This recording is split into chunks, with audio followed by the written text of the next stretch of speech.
I'm going to do my very best to explain to you an annotated bibliography, but I did want to point out the resources that are available to you.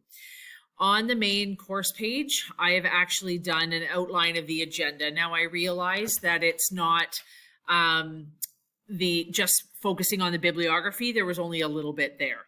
So what I've done is it would be good to do this or listen to that just to outline what that assignment was all about. And there's some information there about the annotated bibliography. The other thing that I would highly recommend is going through and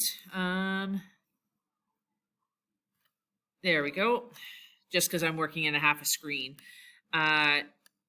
So the other thing I would like you to do is make sure that you've gone through and read the content for that particular activity, because in there, when you scroll down to the bottom, you're going to find the outline as to what an annotated bibliography is, right?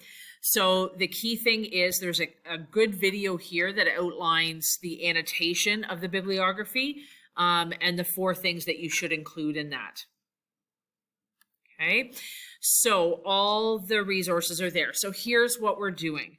You're going to pick a topic, whatever it may be, can be the same topics that you were doing before.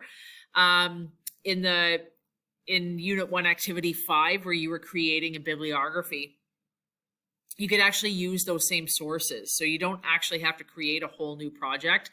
But here's the key thing. So what I want you to do is pick a topic.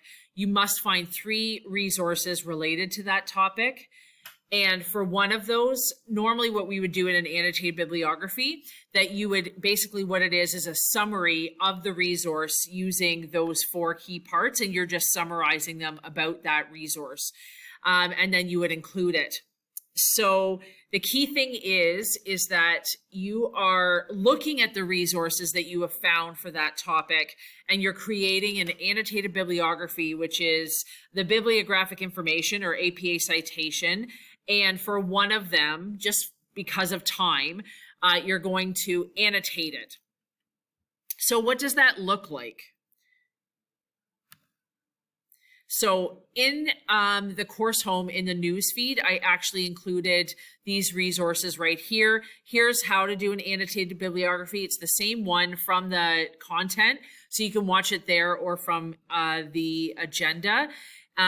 Here's an exemplar as to what it looks like. So here's the key thing, is here's the APA citation. Here is the annotation. And so within that, what you're going to summarize about that particular source is you're going to assess any strengths or weaknesses about that related to your topic. You're going to outline what are the main arguments about your particular resource and whether or not like what does it talk about and how is that in relation to your topic?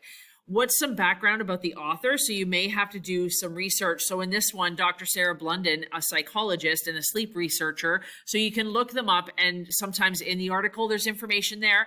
Sometimes you have to look that up, but a little bit about the author and what they do and whether or not they're an expert in this area. And last but not least, if you were to research your topic, is this a good article? Is it relevant to your topic? So you're summarizing those into a summary paragraph, basically, just those 4 points. So make sure that you watch this so that you know what you're annotating. Now, when you put it into your annotated bibliography, it should be in alphabetical order. So if I was doing that properly, this one right here would go above this one because it starts with R, right? So even though it has the annotation below it, it should be in alphabetical order. So just because I'm pressed for time when it comes to practicing an annotated bibliography, you would create one that looks like this the whole way down. For each source, you would have an annotation which summarizes those 4 key ideas and evaluates the source. For this particular project, all you're going to do is you're finding 3 sources, and for one of those, you're doing an APA or a annotation.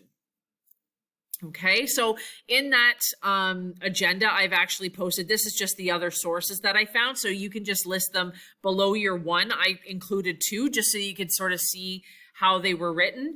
And then you're being asked to find a minimum of 3 sources. So you can just include the 2 others right down here below. If you wanted to go above and beyond, you could do an annotation for all 3. I just wanted to show you that we're just really practicing one, and then we're practicing APA citation. So I hope that makes a little bit more sense and that you can actually see what the product looks like. Don't hesitate to ask more questions if you have them. Unfortunately, as it's 2:45 on a Friday, I'm not going to be logging in probably until Monday or late Sunday. So if you have questions, I won't be able to answer them likely until Monday. So take care, and I hope this helped.